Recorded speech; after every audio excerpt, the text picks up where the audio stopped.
we're now outside of Riobamba on our way to Cuenca. Some really pretty rolling hills through here and farmland. Got lots of donkeys and horses, pigs, and cows, if you can see the one in front of me. There he is. Hello, Moo Moo. Reminds me of the Shire or something. Just all these really nice rolling green hills with pastures and whatnot cut into them.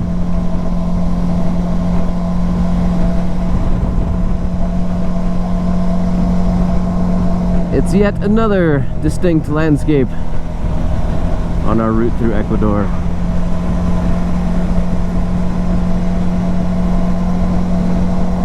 This highway, the E30, not quite as nicely paved as some of the other ones we've been on. It's definitely showing its age, but it's not terrible. There's not any large potholes or missing places of the road. It's just a little bumpy here and there.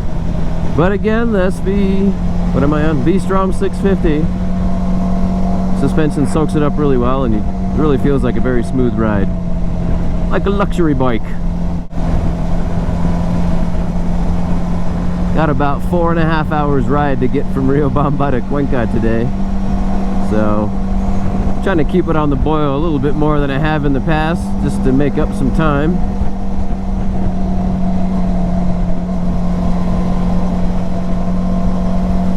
Which means passing some fools here and there. Most people drive pretty quickly, you know, not unacceptably slow. It's just sort of farm vehicles and really old cars have a hard time getting up some of these hills, and there ends up being a line of 20 cars behind them. But everyone's in the passing mood, so if you give it a couple of minutes, everyone's going to pass the slow guy, and eventually you'll be up into the front of the queue. But if you don't want to wait, the roads are pretty wide, and most motorcycles I've seen are just passing wherever the hell they want, and if you ride in the middle of the road, the people on the other side of the street that are coming at you will move over. So it makes it pretty convenient. You can kind of pass anywhere you want. And people are very used to motorcycles here, unlike in America where people are absolutely oblivious that motorcycles even exist. It seems to be just a given here that there's going to be bikes all around, so there's a lot more people looking for you and expecting you to make those moves, busting in and out of traffic and passing up people on the freeway.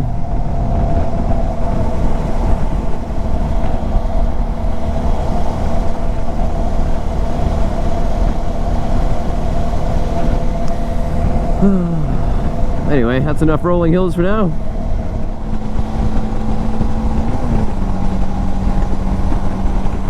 Yeah, look at that. That's cool looking.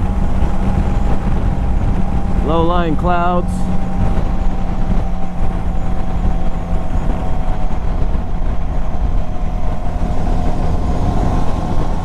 Hopefully that doesn't mean I'm gonna get rained on.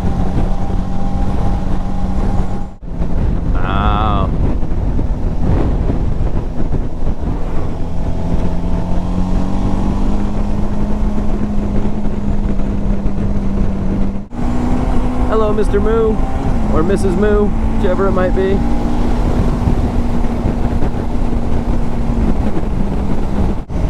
So it got a real eerie, mysterious look with all these clouds coming down to touch the road here.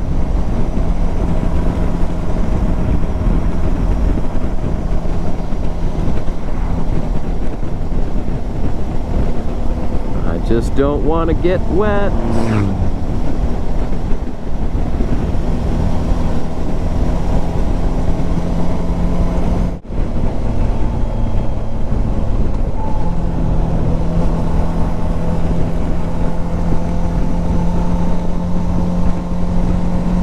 Look at these misty mountains up here.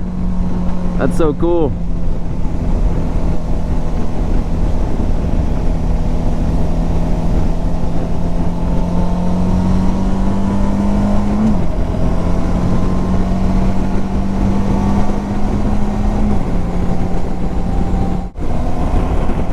Temperature is certainly dropping down in all these clouds in this low valley here. Where are we at? 15 degrees Celsius, whatever that means.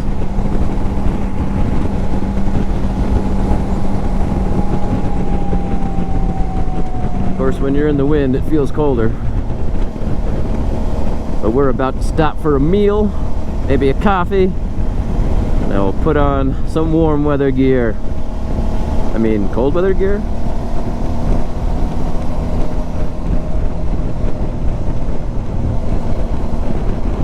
Alright, here's some fog for you. Or cloud, I guess.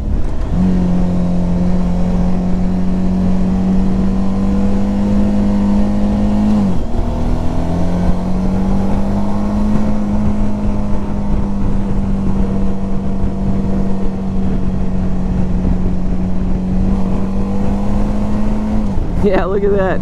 You can hardly see half a mile. It's pretty cool.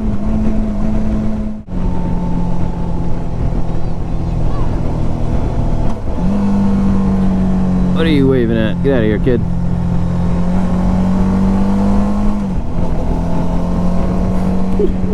Wow.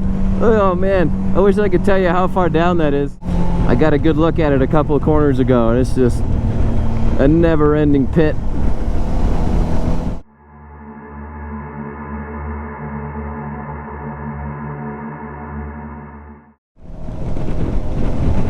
Whole different types of trees and stuff down here that I haven't seen yet. These ones look more piney than outright rainforest canopy type trees.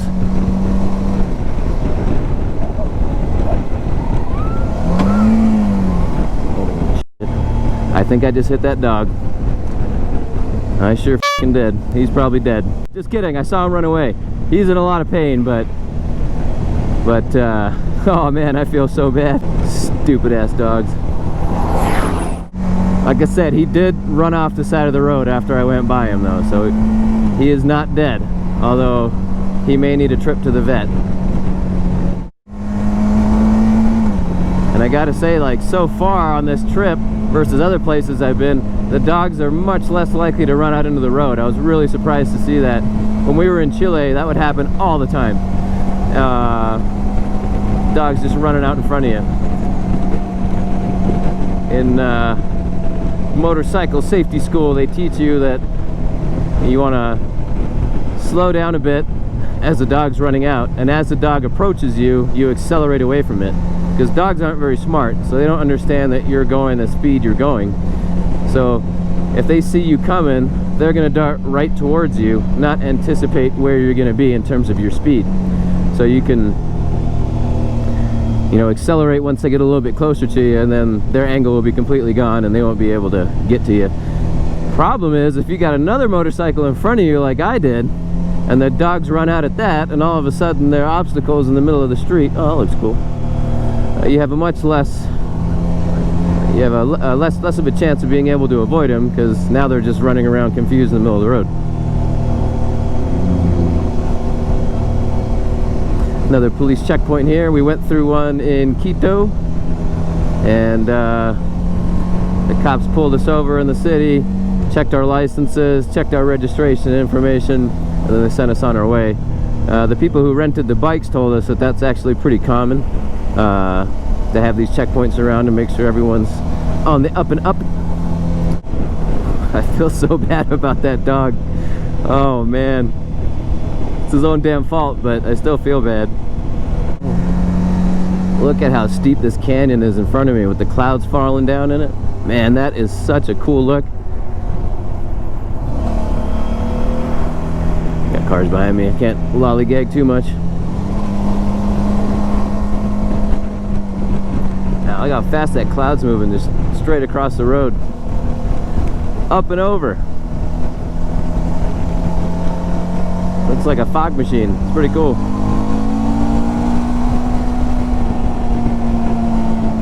Pardon me, feller.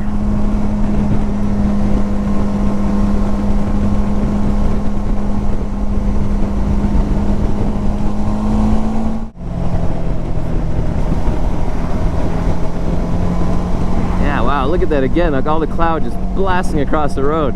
It's like hot steam or something coming up. That's really cool looking.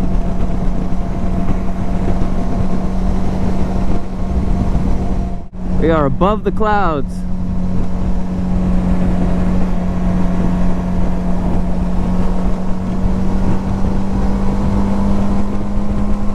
on a hot, steamy ride. Not really, it's cold. Oh, got up to 17 degrees now. We're warming up a bit. Pretty soon I'll be able to feel my extremities.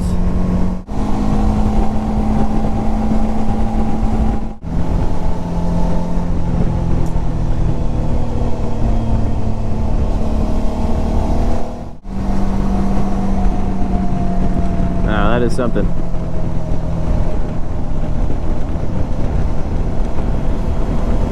Oh, I can see a road way up at the top of the other side. I'm guessing that's where we're gonna end up.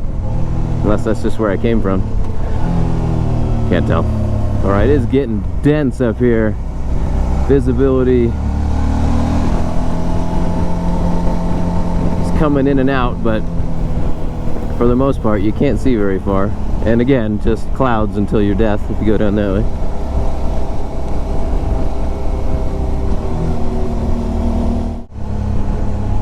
You don't really want to pass anybody here because you don't know if there's going to be someone coming the other way or if you're about to hit a hairpin. Yeah, see? I don't even know if the road is going left, right, or what. Fine staying behind these folks. Wow, look how thick this is getting. I can't even see that car in front of Bob. Totally gone. That's what, 20 feet?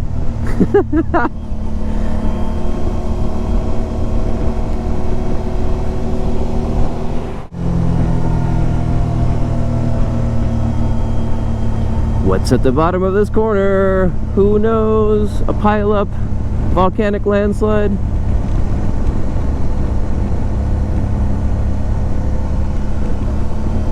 The edge of a cliff.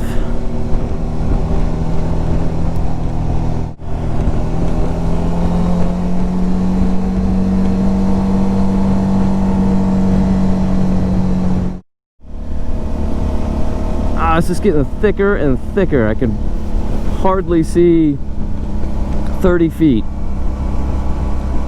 I'm glad that car in front of me has his lights on.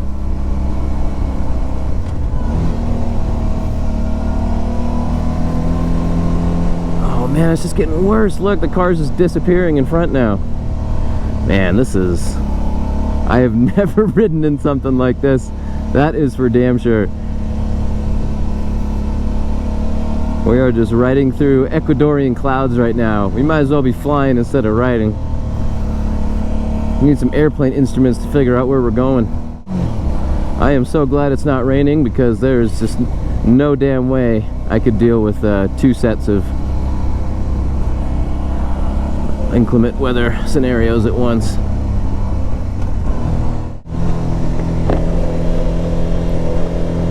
I keep my visor open just a little bit. I can see better through that, through the crack than through the visor.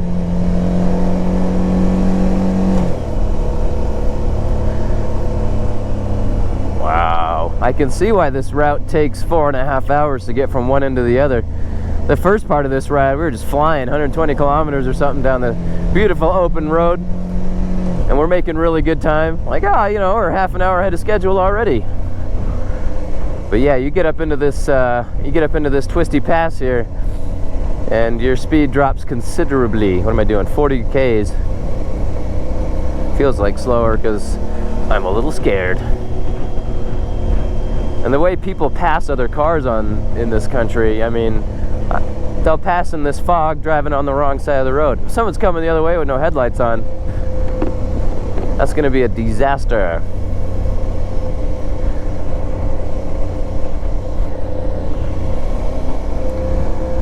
So it's not really raining, but because we're in a cloud, it kind of is. So my visor is just super wet and hard to see through. I don't have a squeegee on my gloves, so I can't really scrape it off. So instead, freezing cold water droplets are hitting me right in the face and the eyes. So I can see where I'm going. See, there's a truck with no damn lights on driving in the middle of the road. Thanks a lot. Busted ass guardrail. It's not a good sign. Landslide on the left, also not a good sign. We are in a precarious place. Alright, update. Visibility, still 0. I don't know if you can see that. I sure can't. We've been riding in this fog for about 40 kilometers. And it's been the same level of can't see a damn thing the whole time. I can't even see the cars behind me. Nothing there. can see maybe 20 feet in front of me on the road, and wouldn't you know it, this is the most potholed road we've been on this entire time, and it's the only one where you can't actually see where you're going. Isn't that wonderful? No lights on. Beautiful. Anyway, so yeah, getting on 50 kilometers of zero visibility, but we'll keep trucking. It's freezing cold, soaking wet, no chance of this rain ever stopping, and I got a flat tire on a mountain road.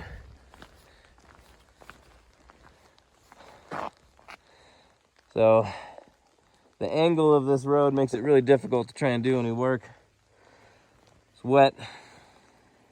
My dad's gone into town to try and find a green pickup truck with a white pickup truck with a green stripe that can maybe come down here and load this behemoth into that truck. And we'll try and get it into town to a tire shop, get this thing fixed. All part of the adventure. So we got a friendly sergeant from the police here helping us out, getting this thing on the truck. Luckily we were able to lift it up there. We'll try and get it into town and get a tire on it. Glad the police stopped by. They were able to flag down a truck for us and get us all hooked up. Nice guys. Thank you, Sergeant.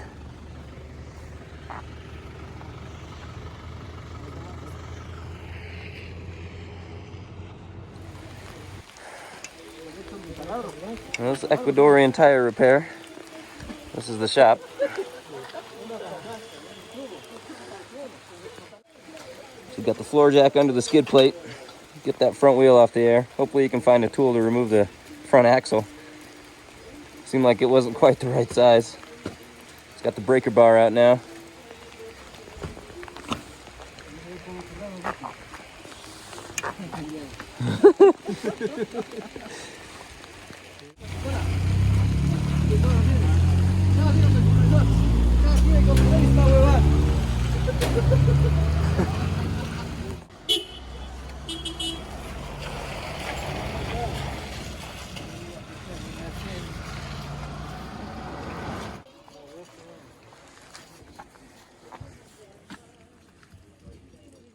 So I'm guessing he's gonna fill it up with air, dump it in a bottle or a bucket of water, see if he can find the leak.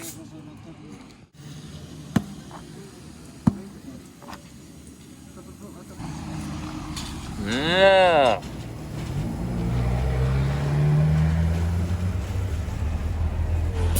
So we got a bent rim.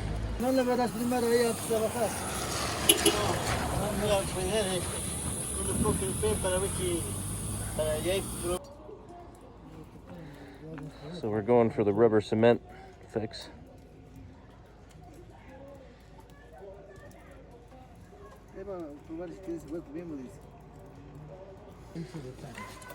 Moment of truth. Lots of discussion going on. Bueno o no bueno? Well, I don't know what this guy's saying at all, but... yeah. Got 2 leaks. 3 leaks.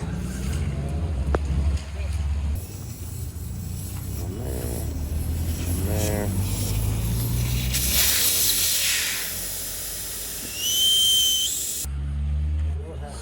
Needs more juice. Más fuego.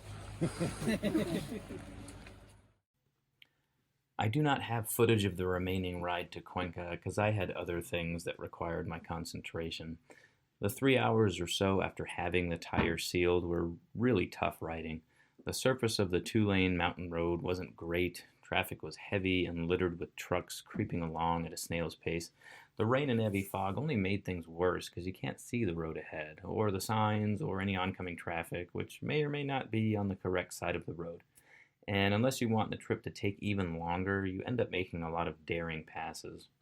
The hard part is keeping your head in the game and concentrating on all those factors at the same time as you grow more and more fatigued throughout the day. I also had a personal challenge on my mind because I had very little confidence in my tire integrity.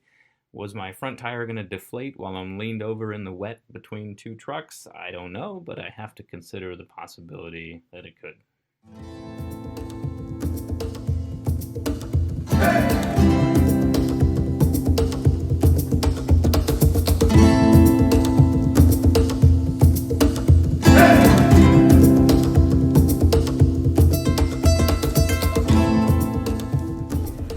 we made it to Cuenca. Made it to Cuenca, live and dry. The skin of our teeth. What are your thoughts on yesterday's ride? I know how I feel about it. Well, it was one of the wettest rides I've done since I've lived in England.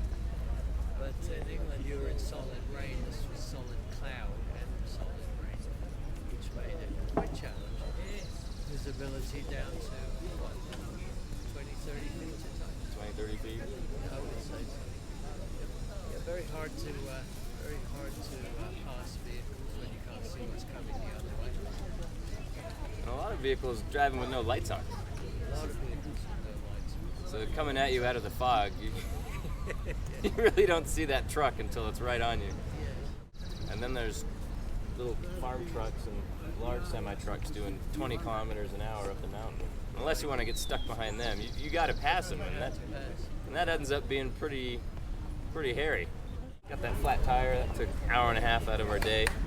But mind you, a flat tire repair for $3.50, that wasn't a bad deal. It was a bargain. The It price, really was. The price was right. I feel bad even paying the guy that little. Well, I did give it double just because it was Sunday. Oh well, that was big of you.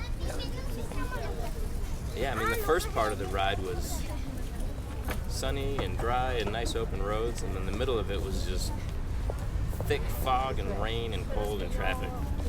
I talked to the guy at our hotel last night. I told him what we had just gone through, and he goes, "Oh yeah, that road from Riobamba, that's the worst. I did that once. I'll never do it again in my life. I can't believe you just did that."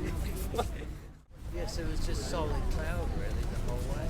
Interestingly, that when you went through a small town or village, it would clear.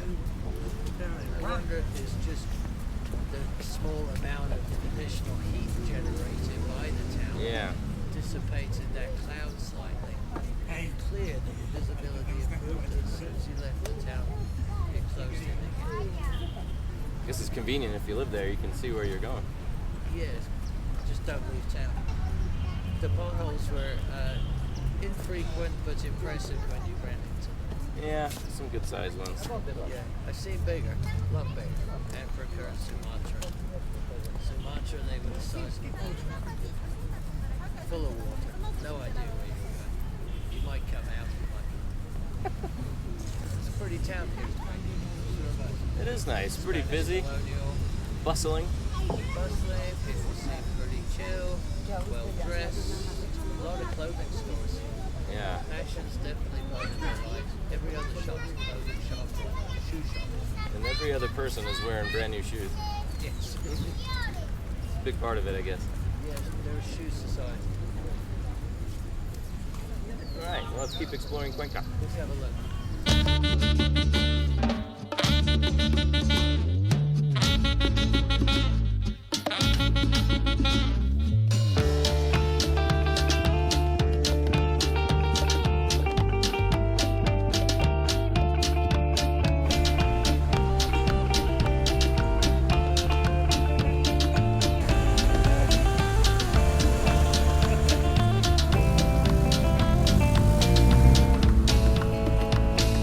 Impressive door.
Well, it's time to get out of town,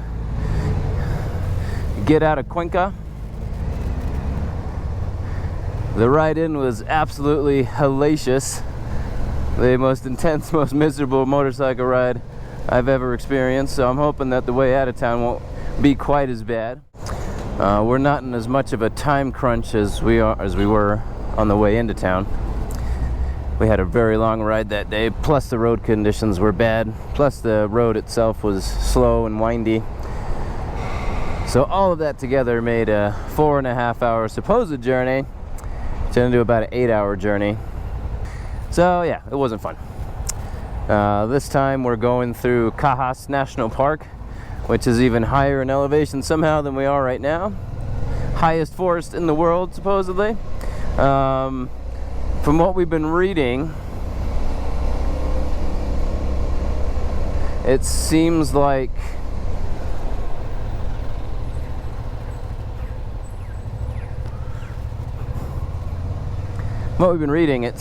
it's going to be pretty misty and foggy and more than likely rainy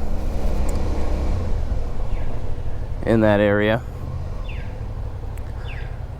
So we're gonna try and leave extra early today, a couple hours earlier than we normally do, because the rain is supposed to come sort of midday and last the rest of the day. So hopefully we can smash through the most difficult part of this journey, up over this mountain and through this park, before the weather gets any worse. And then once we get out the other side, it's more straight roads, open freeway, less of a concern of bad weather making the journey go slow. So that's what we're hoping for on the way to Guyaquil. We got a nice 5-star hotel there to lay our heads down, so if this is going to be a difficult ride, at least we'll have some relaxation on the other side. Cuenca was a cool little town, very busy with shops and tourists and vendors all over the street selling all kinds of stuff. I had a good walk around yesterday a couple of different times, down to the plaza, down to the square, checking out the local artisans, buying some alpaca crafts, and also getting rained on.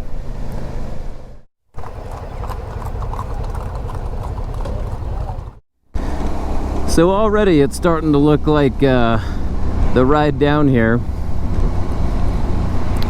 I'm looking up at these mountains in front of me that are super tall and covered in clouds. Supposedly the temperatures up through this Cajas Park, because it's so high up, are pretty low. Probably gonna see dipping down into the 30s for the first time on this trip. I don't know what that means in Celsius, but I guess we'll find out. Oh yeah, I guess that'll be about 0. Yeah, that makes sense. Getting down towards freezing. Not fun. Might have to stop and gear up. Yeah, the police just drive around with their lights on around here. It was the same thing in Fiji. If the police were out driving, they had their lights on. It seems ridiculous. How do you know if it's an emergency? How do you know if you need to get out of their way? How do you know if they're trying to pull you over? You don't, because they just ride around with their cherries and berries going on the whole time. This guy's got a dead body on the front of his car. Another dead body.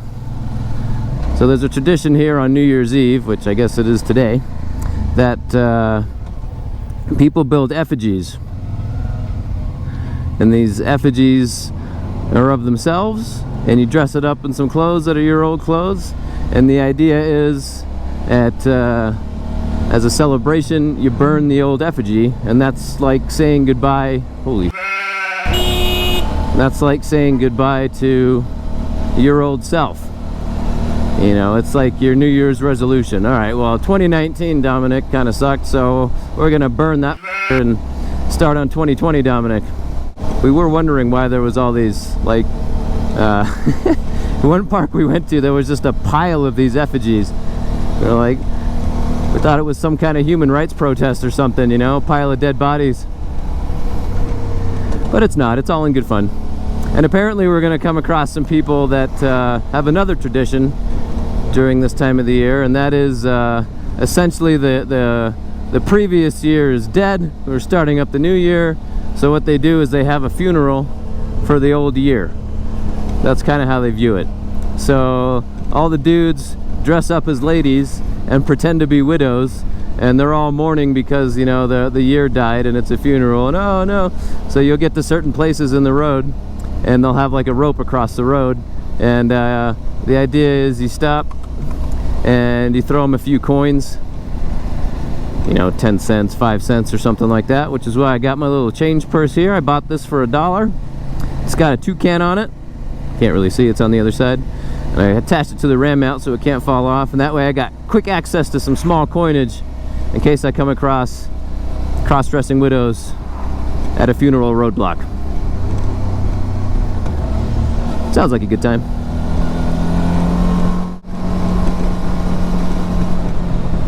Oh, coppers. So here's a police roadblock. Been through these before. They want to check your papers, make sure you got all your stuff in order, but it looks like they're gonna let us through this time. I almost got taken out by a police car.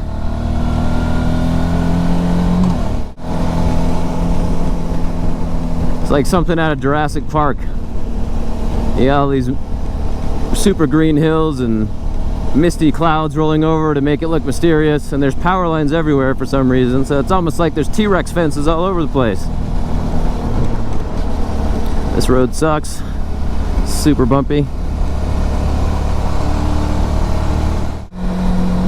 So the worst part about being behind these super slow trucks right here is having to breathe in all the diesel smog that comes out of the back, because apparently they don't do much in the way of nice.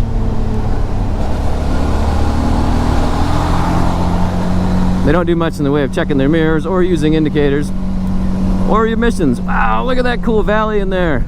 That's a neat scene. Yeah, cool. Missed the gear again. I got a windmill over here. The Dutchies have been round.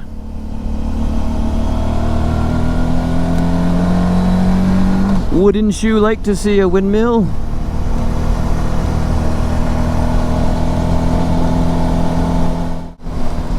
Look at this scene though, look at that.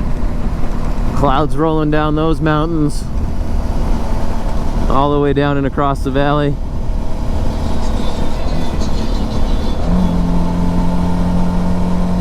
Epic landscapes. Epic, I tell ya.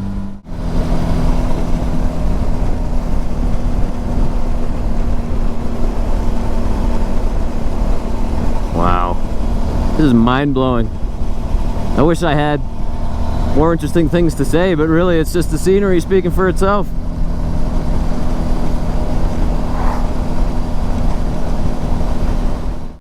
Alright, stopped to put on some warm gloves and a scarf and a windbreaker. It's getting cold. Got the Alpine Stars Gore-Tex waterproof, windproof gloves. They work pretty well. It's only when you've been riding in downpour for a long time that water starts to seep in there, but that's probably coming in from in here and stuff, maybe, versus the actual material. For the most part, they hold up pretty well. So does the Tourmaster 2.0 rain gear. Got the pants on now just in case. And I'll throw on the jacket if it starts raining. That has worked much better than my last rain suit, so I'm happy about that. Alpacas. Well, the sign said alpacas, those are horses. The built waterproof boots, they're kind of leaking at the front a little bit. There seems to be a weak point there where the stitching of the upper material meets the sole. Not a ton of water came through, but definitely some, you know. The tips of my boots were a little wet. But better than not having it. There's them waterfalls I saw. Yeah, harder to see from here. There again, cops with the lights on. Are they in an emergency? Are they in a hurry? Nobody knows.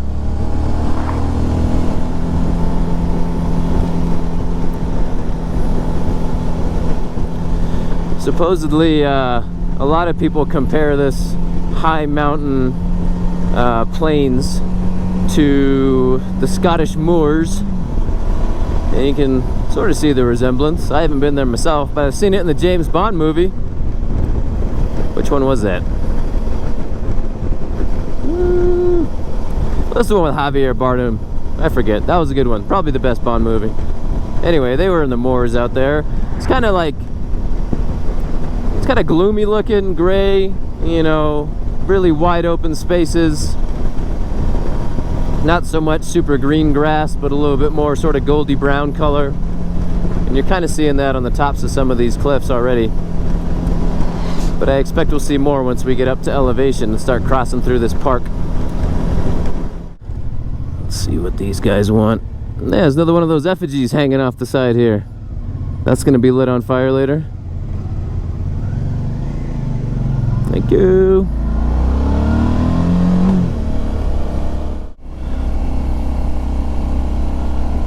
Some wild looking cliffs. Looks like it's gonna be getting wet. Oh, look at that.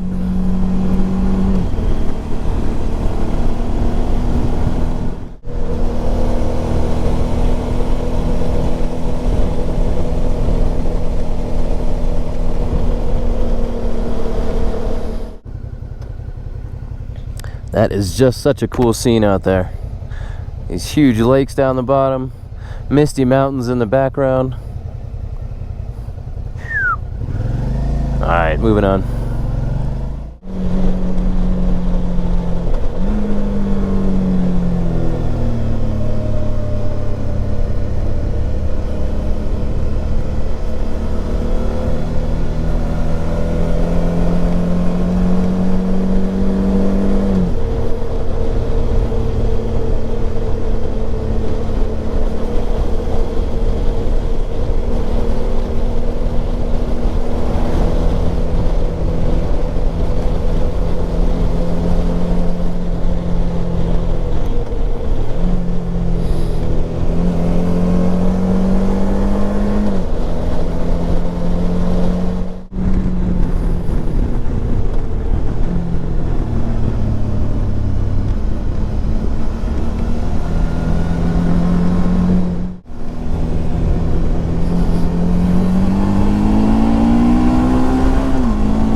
Waterfalls. Cool.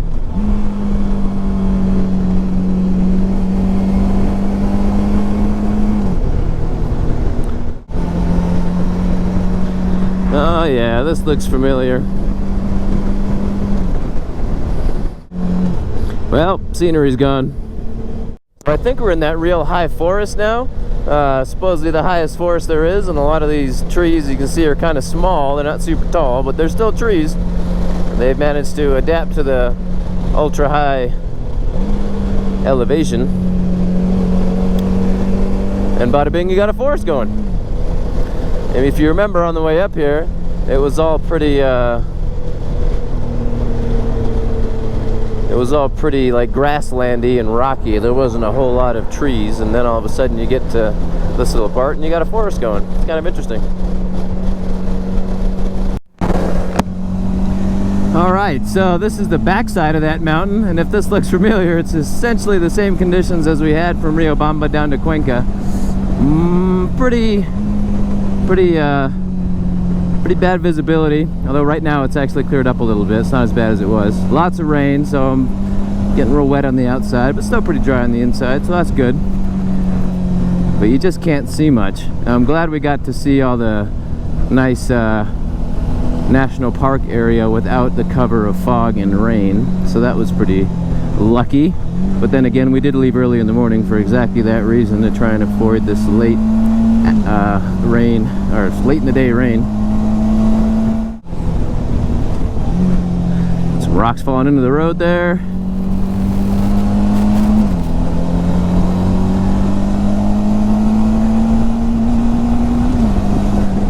So being from Arizona, I pretty much don't ever ride in the rain. I also have a car, so if it's raining, I just drive.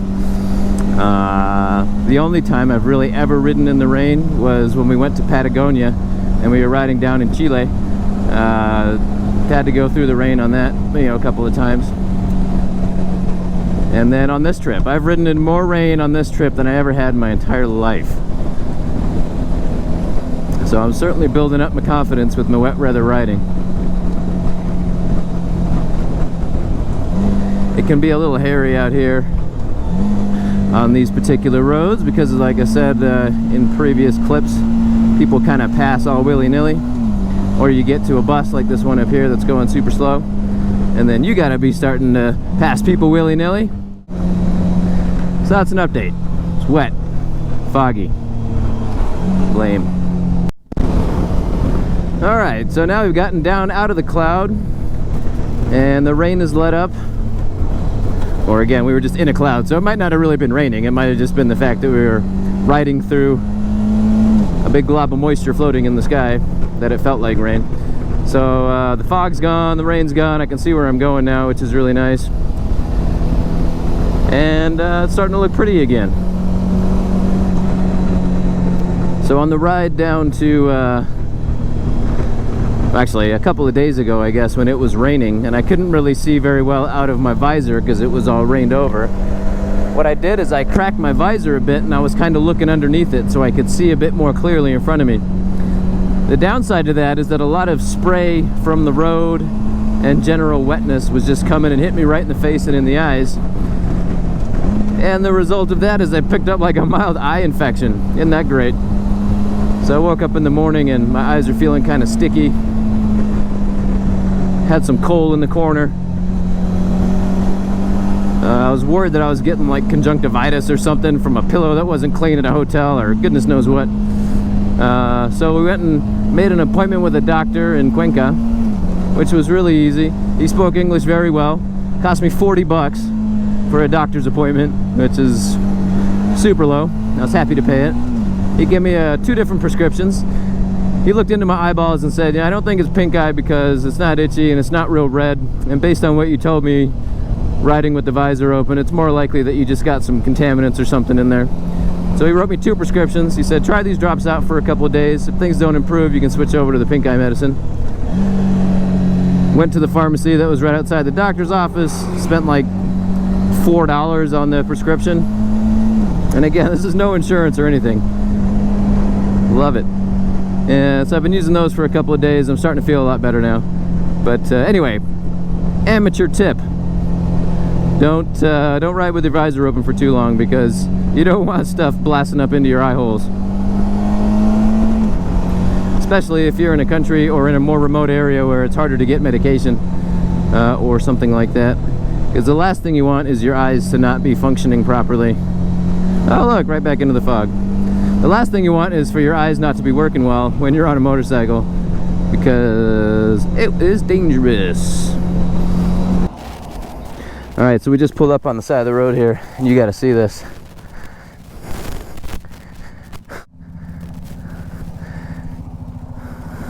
You want to talk about being above the clouds? Yeah. Man, we're on like Mount Olympus up here. All we've done is come down for the last hour. I know. We must have dropped 3,000 feet. We do nothing but descend, and look how high we still are. And we probably still have to get out down here. We're only halfway down. Fucking insane, high. How about a coffee and a break? Sounds good. Oh man. Well, we stopped for a coffee up here on the edge of the mountain, or at least what passes for coffee around here. And we just got this massive cloud moving straight up the mountain again, which is something we saw before. It was really cool. And all that view down there that was once clear is now just nothing. But like 10,000 feet down that way is where we're going. It's where the road ends up. But this is crazy. I mean, it's really bizarre. You're at the top of this mountain and we've just been going down, down, down, down, down, down, down. And then you get to a clearing and you notice that you haven't gone down at all. There's still thousands more feet. Cool stuff. Yeah. Here's an insect. Big old moth. Hey, buddy. Yeah. Yeah, it's all furry underneath. I know. Fuzzbug. Yeah, you can see his little antennae down there going behind his wings. It's kind of cool.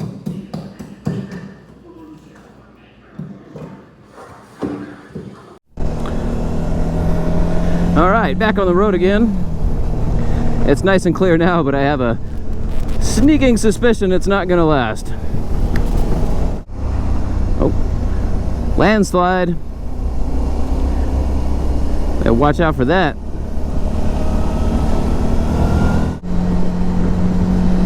Well, if you want experience on a motorcycle and you want to put a few months of experience into a few days, and grab an adventure bike and head to a country you've never been to before. You'll find every obstacle you may not see at home. I really enjoy doing stuff like this. I'm always apprehensive about it, a little nervous before I get on the bike and start moving, but once you've conquered a few mountains, some bad weather, you definitely feel like you're a better rider afterwards.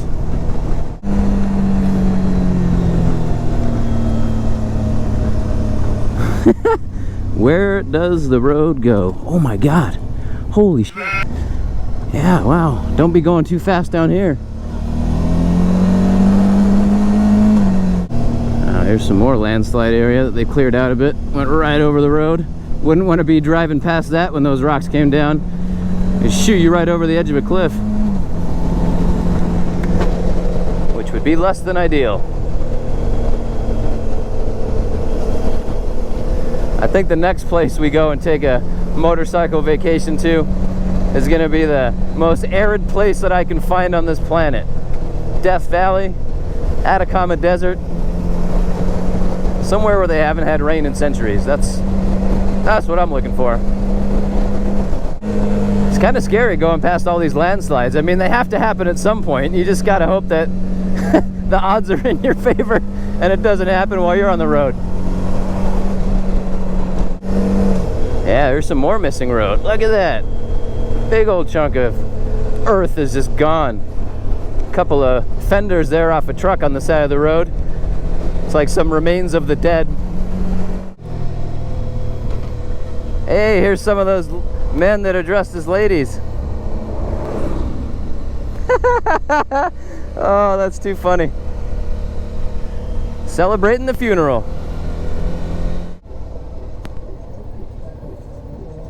Oh, these guys are singing. Buenas tardes.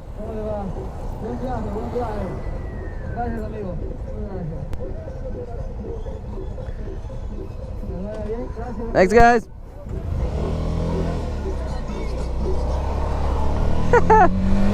There you go, participating in the New Year's festivities.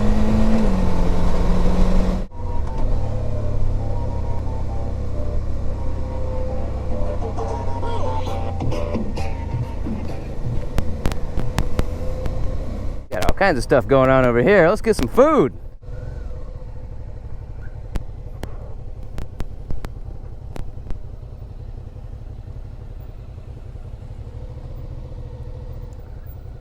Put this right here. Damn it, it's hot.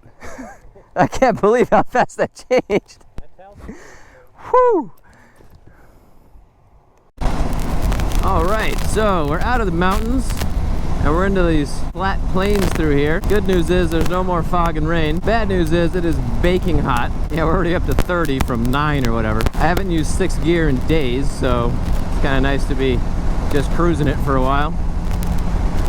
I might have been in 6th on the way into Cuenca. A couple of days ago we had that miserable weather and I was cold and wet and just wanted to get to the hotel. And I was just hammered down, flying by people. What I didn't notice, but my dad did, is that all the signs that were telling me how fast I was going were actually taking pictures of me hauling ass. So I think I got 4 or 5 speeding tickets within over the course of maybe 3 miles.